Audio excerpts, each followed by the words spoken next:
It had been 4 years since we last visited Australia together, so we planned a 4-week visit to coincide initially with Emily's September vacation. We flew Emirates via Dubai, so it was A380s all the way. Certainly a very comfortable way to travel.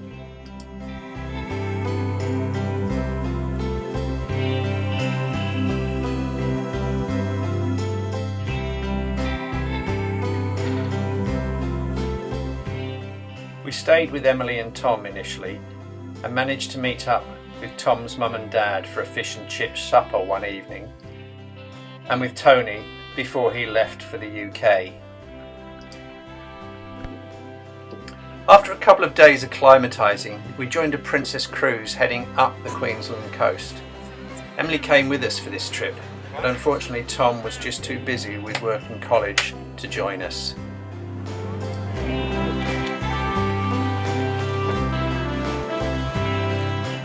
We spent the first day at sea, finding our way around and acclimatising to life on board.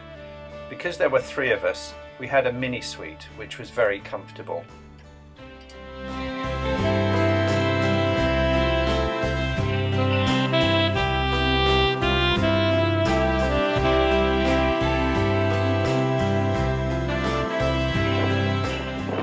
After a full day and night at sea, we arrived in Airlie Beach, where we took the crocodile safari tour through the mangrove marshes which abound in this area. It was a good day out. The guide was very knowledgeable, and after a slow start, when we only found a few little ones, we headed the other way down the creek and found some really big ones. The one just went in the water. There's a whimbrel under the tree there. So there's 2 birds just there. Really, isn't she? She's doing a pretty good job of it as well. Just lying on the surface, showing a bit of back. If she didn't want us to see her, she'd be under the water.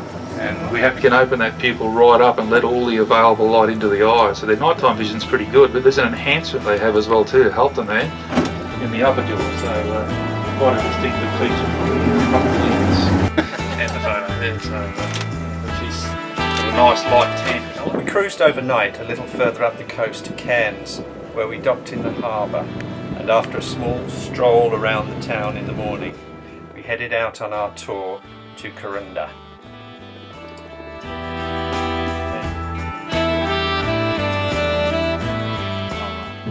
This took us up the forested escarpment to the town, where we joined an old scenic railway trip back down to the coast through the Barron Valley. The railway was originally built to provide access to the interior and is now just a popular tourist attraction.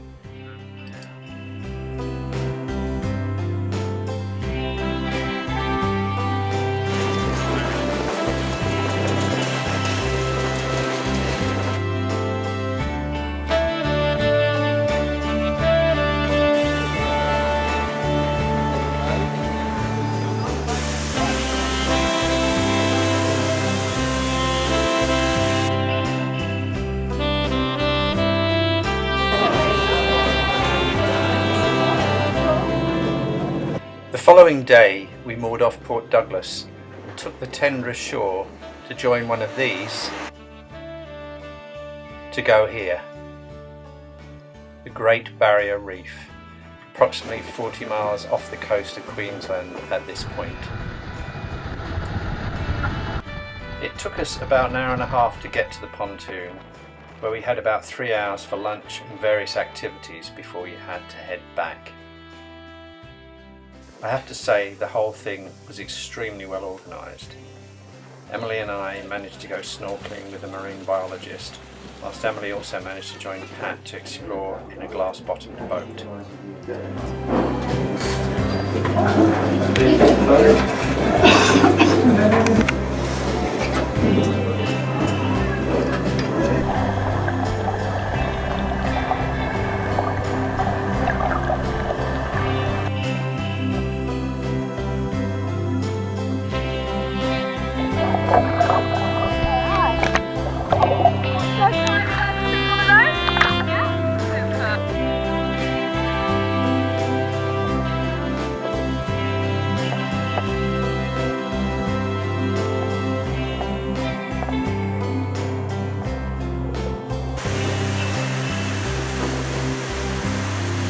That is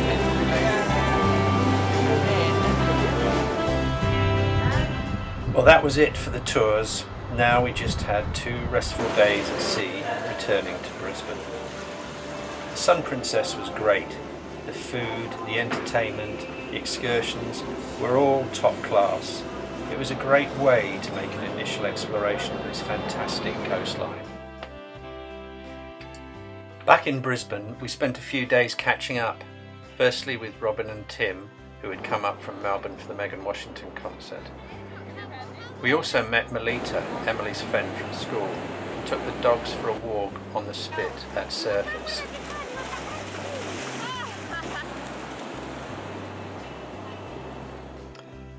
Emily also took us to visit St Margaret's, where she teaches. A lovely school on a compact campus located on a hilltop in a great part of town, overlooking the river and the central business district.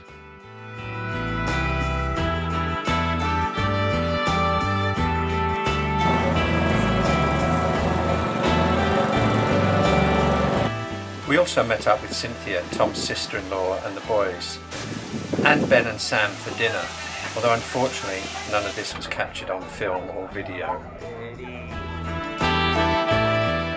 Finally, we met up with Stan and Shirley at their place for an excellent lunch prepared by Robin before we set off to Melbourne. What can you say about Melbourne? Well, it's one of those places that has that little something about it that makes it a great place to visit, like London or New York. We timed our visit to coincide with Tim's days off, and he met us at the airport and we went straight off to lunch at a great Italian place in Fitzroy. In the evening we met up again, this time with Dan and Maddie as well, for pizza at DOC and ice cream at Peter Pipo. You've probably already guessed that one of the great things about Melbourne is food. Next day, Pat and I explored the city centre. Melbourne apparently has the largest tram network of any city in the world, and in the central area they are free. The system also includes the Heritage Circle tram route, also free, which circles around the central business district to provide great access to everything.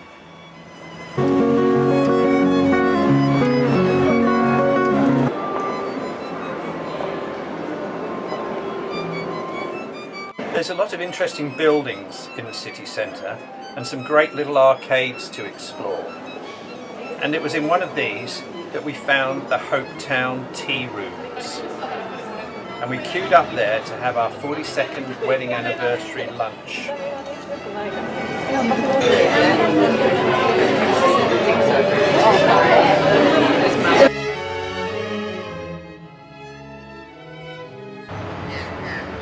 We spent the rest of the day wandering round, ending up in Queen Victoria Market, where the scope of Melbourne's culinary heritage could be fully explored.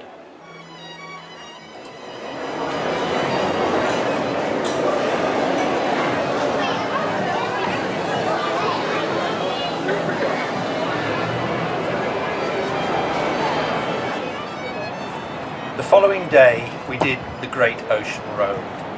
Well, some of it anyway. A full day on the bus with a good driver, host, and a variety of other tourists. The weather was a bit variable and it was a long day. We drove almost 600 kilometres. But it was great to see it in the flesh, as it were, including the wildlife. Officially on the Great Ocean Road now, guys. Welcome to the Great Ocean Road. This is it. Yay! And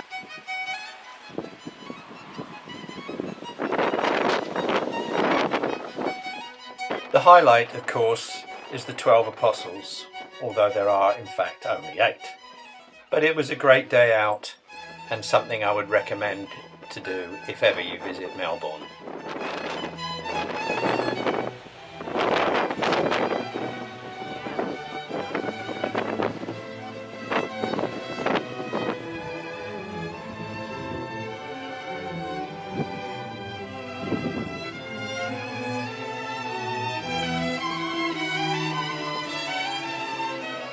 We made a number of stops along the road on the way back to Melbourne to take in lunch, various sights and the wildlife. Overall, it was a great day out. the Magic Kingdom itself, the main thing.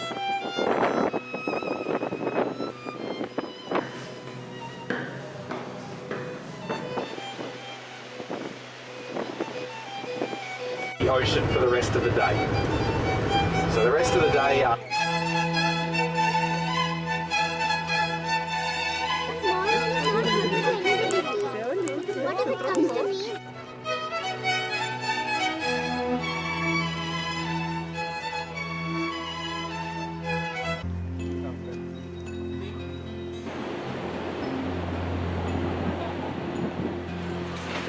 On the Friday we went for brunch with Tim in one of his old haunts, and then he dropped us off at the Melbourne Museum where we explored the history of Melbourne and the First Peoples Galleries.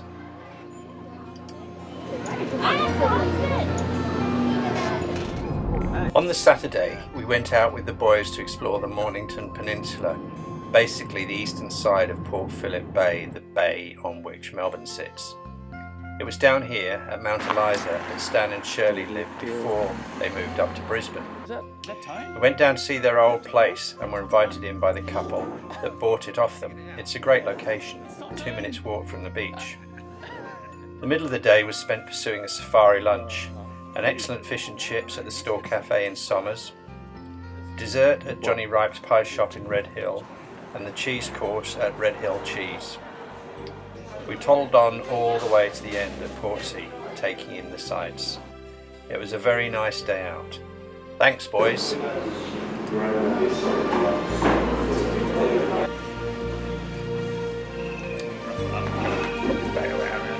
Really?